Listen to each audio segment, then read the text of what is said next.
Hey guys, with 4 more Ancient Pottery Challenge shapes that I haven't taken on, I'm moving steadily forward. Today I'm building the Culinary shoe pot.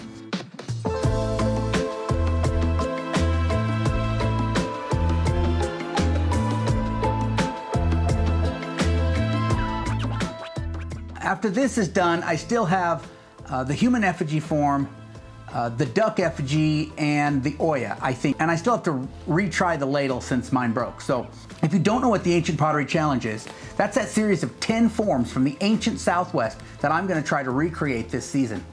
And you can make the same forms and upload photos of your pottery to Instagram with the hashtag Ancient Pottery Challenge, and then we can all be on the same page and share what we've made, and in the end, I'll make a nice video showing everybody's work. So if you haven't seen the video that talks about that challenge, I'll put the link right up here and you can watch that.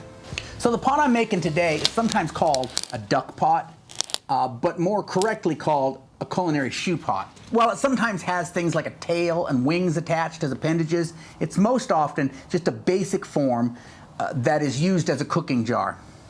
And so I'm not gonna get too fancy with it today myself. I'm making plainware. This is the only plainware form in the Ancient Pottery Challenge. The others are all slipped and decorated.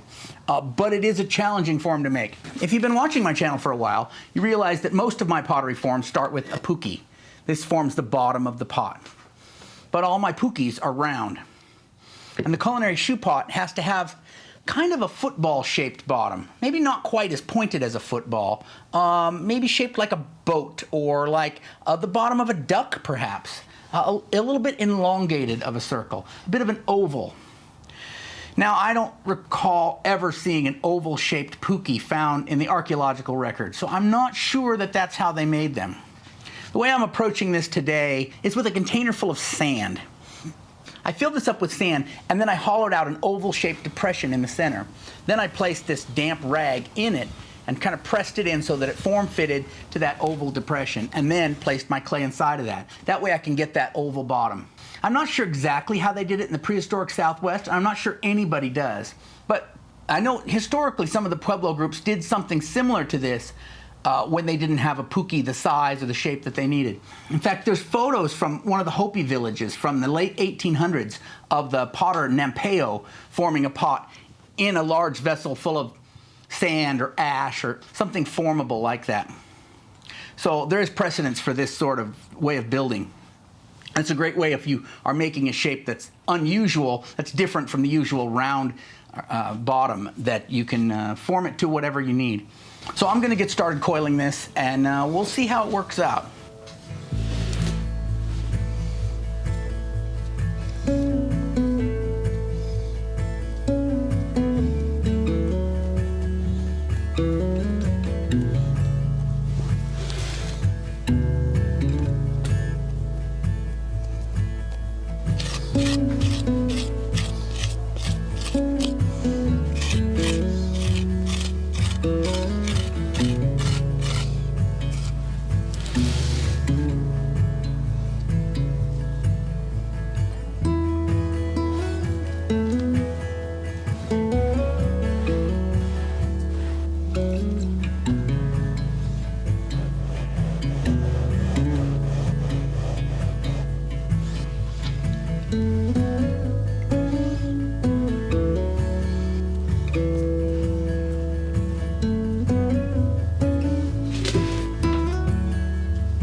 Okay,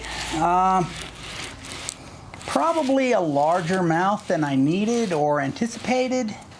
The rim is a little wonky, but I'm just gonna pretty much leave it for now, let it firm up. It needs a lot of scraping, kind of pressing together in places, but it's just so soft that it's just kind of wobbly. So I think I'm gonna let it sit here for maybe an hour or so, covered with a piece of cloth, and then come out and see if I can kind of do a little more shaping and forming on it.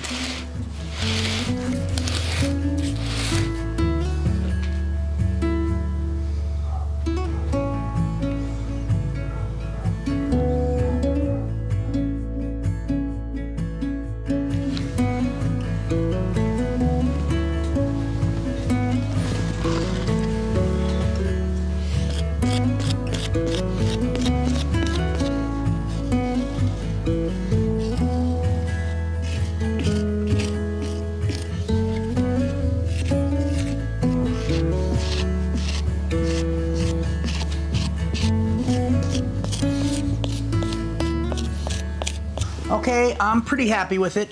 It's a little wonky, but all of these culinary shoe pots are a little different. They're all a little like that. So I'm not unhappy with it. I mean, there are places where I could see improvements, maybe, but for the most part, I think it's real good, and I think that's going to hold at least. Well, it hasn't shrunk yet, so I would say like a couple of quarts right now, but by the time it shrinks, it may be less than that. But, you know, if it's not a half gallon, it's darn close. I bet it's over a half gallon right now. So I'm happy with the size. You got to think about these. If these are a cooking pot, you know, how much beans or pasoli or whatever you're cooking for your family, you know, you would want to be able to cook a complete meal for your family in here. Feed, you know, mom and dad and 5, 6 kids, I don't know, whatever you have. So, you know, as a cooking pot, you want it to be probably a half gallon or so. I mean, depending on the size of your family again. So I must have got a lot of water in this when I was building it. You know, I get my gourd scraper wet, I push parts together, I get seams wet, and a lot of times that water will kind of run down into the bottom of your pot. And with a shape like this, you know, I can't always see the bottom to see if it's collecting water. But the bottom of this pot is quite soft, while the top is getting firm. So I'm going to tip this so that the bottom can dry a little better. I mean, the sand is porous. It's sitting on that cotton cloth in the sand. It will dry and shrink, but it's not drying as fast as the side that's exposed to the air, even with it covered in cloth. So I'm going to tip it up to let that bottom, encourage that bottom to dry a little more rapidly because, like I said, it's pretty soft.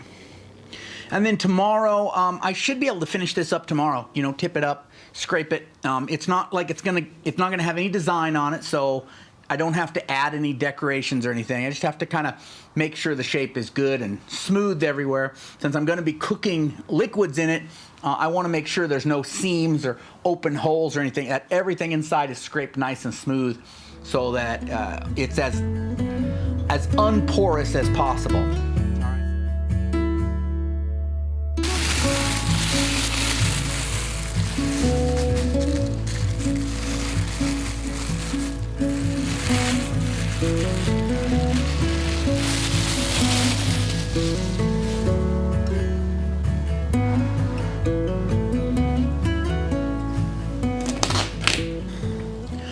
Okay, it's the next day. I let this sit last night on its sides with the bottom exposed to the air to dry until bedtime. And then I did a little more scraping on it, a little more smoothing inside and out. So because these culinary shoe pots are almost never decorated, this is essentially done. I'm just going to do a little bit of more scraping on it just to make sure that it's smooth everywhere, especially on the inside, because this is a cooking pot and I'm going to use it as such. I want to make sure the inside is fairly smooth and compact. And then all I have to do is let this thing dry and fire it. I'm fairly happy with it. If you look at some pictures of culinary shoe pots, you might see some that have a little more of a duck-shaped body, a little more definition in the neck area, whereas mine just kind of like shoots out into a big opening. And so maybe on a future one, I'd like to improve that. Have the neck a little more defined, have the lip a little more outturned. But I'm really happy with this. I think it'll make a great cooking pot. That's it. What would I do different next time? Well, the neck, and also the bottom, it's pretty good. I think the Pookie worked out really well because I think the bottom is fairly well shaped. Could be a little bit more less flat, a little more rounded, but it's not bad. In future videos, I'll do some cooking experiments with this, and then we can see how it works when down in the coals and that sort of thing. So I hope you enjoyed this video. If you did, give me a thumbs up so I know you liked it. If you'd like to see another video of me coiling a different sort of form, check out this video over here. Thanks for watching. I'll catch you next time.